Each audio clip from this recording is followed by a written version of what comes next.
안녕하십니까, 박병우입니다. 다산 칼럼입니다. 한국경제인데요. 김종민 변호사입니다. 이 사람이 법률가 천국이 소환한 법조인 망국론이란 자의 글을 써놓으셨는데, 본인도 이제 법조이면서 이런 글을 써놓으셨네요. 역대 대통령, 주요 정당 대표 등 법조인, 법 전문가들의 차지.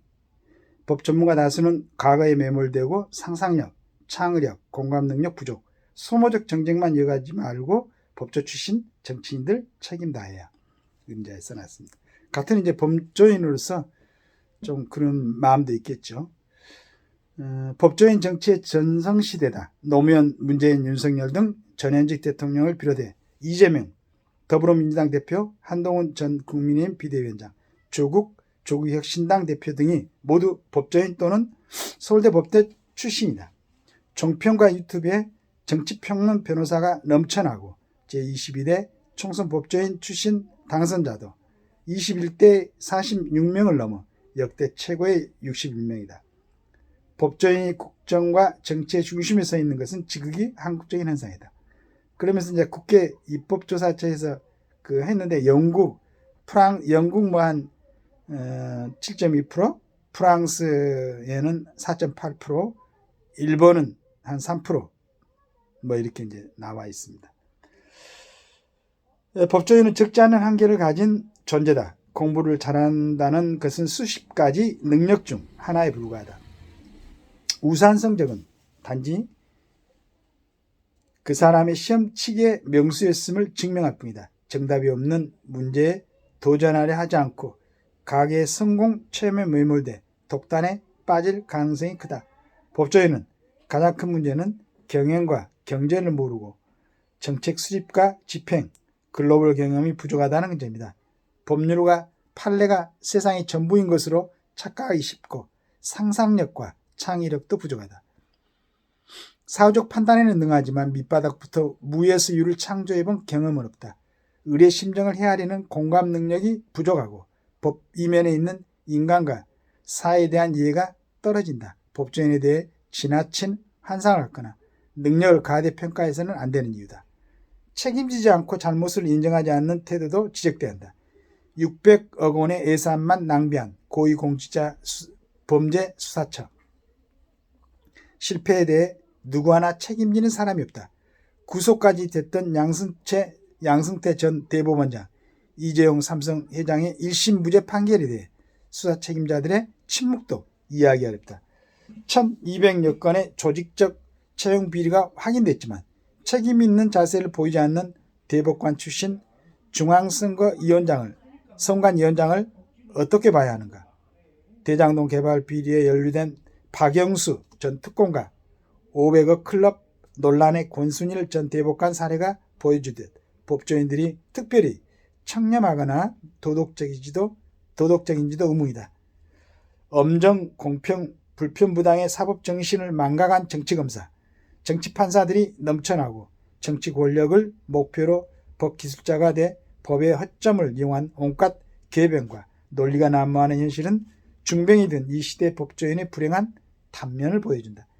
이게 이제 법조인이 아닌 사람 이런 얘기 하면은 엄청 더 뭐 이렇게 하겠지만은 이분이 법조인이니까 법조인 출신 대통령이 의욕적으로 밀어붙인 정책의 성과는 어떤가? 행정부처의 세종시 이전으로 국가 행정의 비효율성을 증가했고 정책의 질도 떨어졌다. 공기업 지방 이전으로 국토 균형 발전이 이루어졌다는 어떠한 증거도 없다. 소득 주도 성장과 주 52시간 노동 정책은 민생과 경제에 깊은 상처를 남겼다. 검경 수사권 조정 이후 조직적 금융범죄와 사기범죄가 급증하며 범죄자 천국이 돼간다.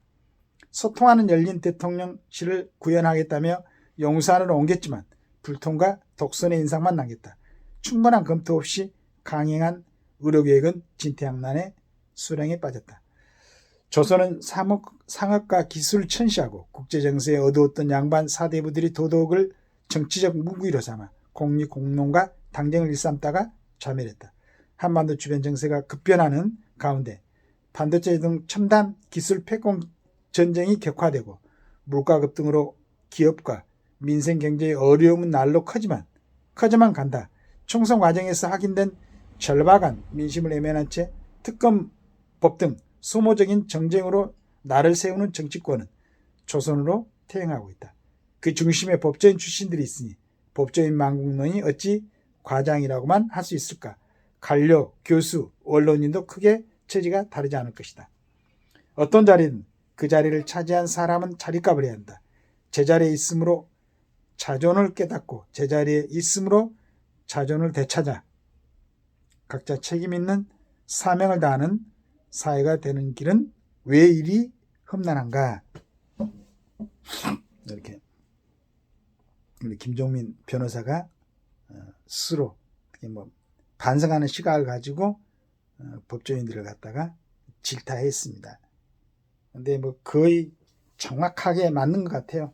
요즘 이제 아까 그 법조인들의 한계에 대해서 적어놓은 것은 이건 맞습니다.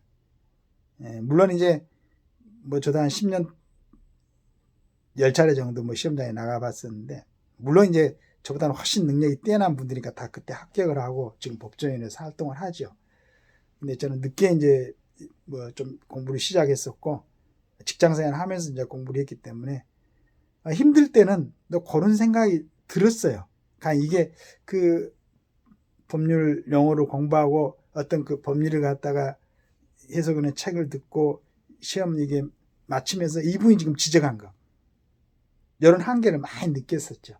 물론 그래서 이제 시험에 합격을 못했겠지만은 그런 걸 다 묻어버리고 정말로 그 능력을 총 집중해갖고 순간적으로 발휘해야 합격할 수 있는 시험이었는데,